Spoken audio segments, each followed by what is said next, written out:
Hello കൂട്ടുകാരെ, നമുക്ക് ഇന്ന് 6ാം ക്ലാസ്സിലെ മലയാളം അടിസ്ഥാന പാഠാവലിയുടെ അടുത്ത ഭാഗം നമുക്ക് വായിക്കാം. തായ്മൊഴി പീലികൾ.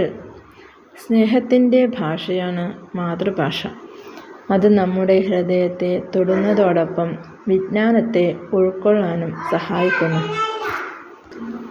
ഏതൊരു വേദവും ഏതൊരു ശാസ്ത്രവും ഏതൊരു കാവ്യവും ഏതൊരാൾക്കും ഹൃത്തിൽ പതിയണമെങ്കിൽ സുഭാഷിതൻ വക്രത്തിൽ നിന്നു താൻ കേൾക്ക വേണം.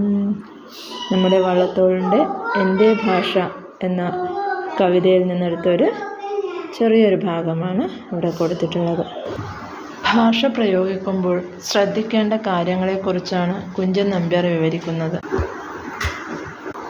മാധുര്യ ഗുണങ്ങളും അക്ഷര വ്യക്തിയും വേണം.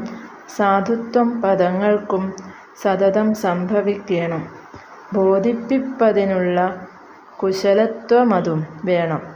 ബോധമുള്ളവർക്കുള്ളിൽ ബഹുമാനം വരുത്തണം. കുഞ്ചൻ നമ്പ്യാരുടെ പഞ്ചേന്ദ്രോപാഖ്യാനം പറയന്തുള്ളിൽ നിന്നെടുത്ത ഭാഗമാണിത്. കുട്ടിക്കാലത്ത് ഭാഷ എഴുതി പഠിക്കാൻ പോയ അനുഭവം ഓർത്തെടുക്കുന്നതാണ് അടുത്ത കവിതാഭാഗം. ഇന്നും ഓർമ്മയിൽ തങ്ങി നിൽക്കുന്നു ബാല്യത്തിൻ്റെ കിന്നരി തലപ്പാവ് ചൂടിയ കിനാവുകൾ. ഹരിശ്രീ കുറിക്കുവാൻ പള്ളിമേടയിലേക്ക് വരവും പോക്കും, വഴിതെറ്റിയ നേരം പോക്കും, അക്ഷരം വരഞ്ഞെന്നും തേയുന്ന വിരൽത്തുമ്പും, കക്ഷത്തിലൊടുക്കിയ തടുക്കും വാറോലയും, ഇടവ പേമാരിയെ തടയാൻ പനയോലക്കുടയും, കുചേലൻ്റെ കുട്ടികളായി ഞങ്ങൾ. പാലാ നാരായണൻ നായരുടെ അക്ഷരങ്ങൾ എന്ന കവിതയിൽ നിന്നെടുത്തത്. മലയാളത്തിൻ്റെ പഞ്ചവർണ്ണക്കിളിയെക്കുറിച്ചുള്ള കവിതാഭാഗം വായിക്കൂ. കവിതേ, പച്ചച്ചിറകുള്ള നീ മഴവില്ലിൻ കഴുത്തുമായിട്ടൊറ്റയ്ക്കിവിടെ പറന്നെത്തി. കാഞ്ഞിരക്കൊമ്പത്തത്രേ വന്നിരുന്നതു കിളി.